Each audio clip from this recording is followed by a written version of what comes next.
Ongole housing board కాలనీలోని మహిళా అభ్యుదయ సమితి హోంకు ఒంగోలుకు చెందిన చిరు వ్యాపారి విశ్వనాథుని నరసింహారావు వారి కుటుంబ సభ్యులు నిత్యావసర సరుకులు అందజేశారు. విశ్వనాథుని నరసింహారావు జన్మదినాన్ని పురస్కరించుకొని ప్రతి ఏడాది సేవా కార్యక్రమాలు నిర్వహించడం అభినందనీయమని ఒంగోలు నగరాభివృద్ధి కమిటీ అధ్యక్షులు మారెల సుబ్బారావు అన్నారు. తమ హోంను గుర్తించి నిత్యావసర సరుకులు అందజేసిన నరసింహారావు కుటుంబ సభ్యులకు మహిళాభ్యుదయ సమితి అధ్యక్షురాలు తేళ్ల అరుణ ధన్యవాదాలు తెలిపారు. ఈ కార్యక్రమంలో సినీ నటులు దన్నారపు మస్తానరావు, బీరం అరుణ, కుటుంబ సభ్యులు రమాదేవి, నాగ సిద్ధార్థ, నాగ మోహిత్, నాగ మనోజ్ఞ తదితరులు పాల్గొన్నారు. ఉన్నాడో లేడో తెలియదు దేవుడు, కానీ ఉన్నన్నాళ్ళు వెతుకుతూ ఉంటాడు జీవుడు. ఎవరన్నారో తెలియదు గాని ఆనాడు మానవ సేవే మాధవ సేవని ఓ మహనీయుడు.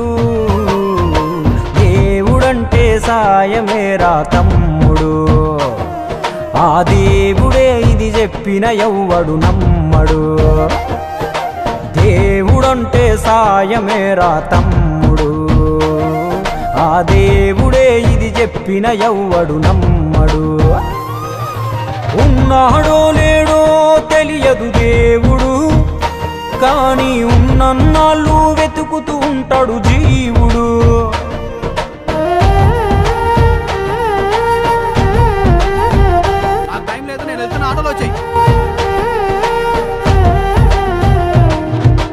అయాలదొడిగిన అంగీలాగే రాదుర పిలగా నీతో అనుకోకుండా నువ్వు పోతే ఆయాసమెందుకు ఐసా పైసా అంటూ ఓ అనుమంతో నువ్వు మార్చగలవ తల రాతే.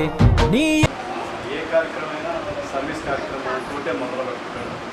మంచి వ్యక్తి, నాకు వాకింగ్ ద్వారా పరిచయం అయ్యారు. అక్కడ నుంచి సర్వీస్ చేస్తాను. సో తను వ్యాపారం చిరు వ్యాపారం చేసుకుంటూ వచ్చిన దాంతో ఏదో ఒక సర్వీస్ కార్యక్రమాలు వాళ్ళ అబ్బాయి సర్వీస్ కార్యక్రమం ఈ సంవత్సరం అడిగాడు నన్ను, ఈ సంవత్సరం ఏం చేద్దాము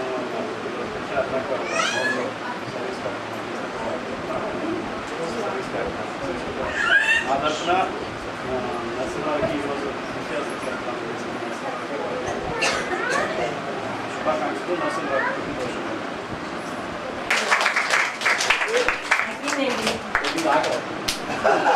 అంటే మైక్ ఎక్కడ ఏదో ఒక రకం అంటే ఒక ఉత్సవాలుగా కాకుండా ఇలా అందరి మధ్య అంటే ఒక ఏదో నిరాశ అయినటువంటి మహిళల మధ్య జరుపుకోవడానికి ఇక్కడికి ఇచ్చేసినటువంటి నరసింహరావుకి మనస్ఫూర్తిగా హృదయపూర్వకమైనటువంటి శుభాకాంక్షలు తెలియజేసుకుంటాను, పుట్టినరోజు శుభాకాంక్షలు. అలాగే వాళ్ళకి సహకరించినటువంటి వాళ్ళ కుటుంబ సభ్యులు, వాళ్ళ శ్రీమతి గారికి, అట్లాగే వాళ్ళ పిల్లలకు కూడా ఇలాంటి ఆలోచన కలిగించడానికి వాళ్ళిద్దరు దంపతులు వాళ్ళ పిల్లలకు కూడా ఇట్లా కలిగించడానికి ట్రై చేసినందుకు వాళ్ళని మా మనస్ఫూర్తిగా అభినందిస్తున్నాను. ఈ విషయాన్ని ఇట్లా మాకు షరతు ద్వారా మాకు ఇలా ఈ కమ్యూనికేషన్ ద్వారా మాకు ఇలా ఇచ్చినందుకు, హోంకి ఇలాంటి సరుకులు నిత్యావసర వస్తువులు ఇచ్చినందుకు మరోసారి మనస్ఫూర్తిగా కృతజ్ఞతలు తెలియజేస్తూ ఇలాగే కొనసాగాలని, నిండు నూరేళ్ళు ఎంతో హాయిగా ఉండాలని కోరుకుంటూ వాళ్ళ శుభాకాంక్షలు తెలియజేస్తాను. పుట్టినరోజు ప్రతి సంవత్సరం వాళ్ళ ఇంట్లో పెళ్లి రోజైనా పుట్టినరోజైనా ముఖ్యమైన రోజుల్లో ఆర్భాటాలు పోకుండా ఇటువంటి హోముల్లో వారు ఆర్థికంగా సహకరిస్తూ వాళ్ళ సమక్షంలో పుట్టినరోజు జరుపుకోవడం 10 మందికి ఆదర్శనీయంగా మిత్రుడు నిలిచాడు. భవిష్యత్తులో ఇటువంటి పుట్టినరోజులు మంచి జరుపుకోవాలని, 10 మందికి ఆర్థికంగా అండగా ఉండాలని మనస్ఫూర్తిగా కోరుకుంటూ నరసింహరావుకి మరొకసారి హృదయపూర్వక జన్మదిన శుభాకాంక్షలు. మరి మంచి పేరున్న మన తేళ్ల అరుణక్క గారి హోం నందు చిన్నపిల్లల దగ్గర నుంచి 96 సంవత్సరాల వయసు ఉన్నటువంటి వ్యక్తులు కూడా ఇక్కడ ఉన్నారు. అలాంటి హోంలో బర్త్డే జరుపుకోవాలని చెప్పి మరి నరసింహరావు గారు తన బర్త్డేని ఆ హోంలో తన కుటుంబ సభ్యులతో ఇక్కడున్న అందరి సమక్షంలో జరుపుకోవడం చాలా సంతోషకరం. ఈ హోమ్ కూడా తన బర్త్డే సందర్భంగా నిత్యావసర సరుకులు ఇచ్చి మరి నేను వీళ్ళతో పాలు పంచుకోవాలని చెప్పి మంచి మనసుతో మరి నిత్యావసర సరుకులు కూడా బియ్యం అని, కందిపప్పు అని, పప్పులు, ఇవన్నీ సబ్బులని, అన్ని రకాల నిత్యావసర వస్తువులు కూడా వీళ్ళందరికీ కూడా ఉపయోగపడేట్టుగా తీసుకుని వచ్చి ఇక్కడ బర్త్డే జరుపుకుంటున్నాడు. చాలా సంతోషకరం. ఆయనకి మనస్ఫూర్తిగా హార్దిక జన్మదిన శుభాకాంక్షలు తెలియపరుస్తూ ఉన్నాం.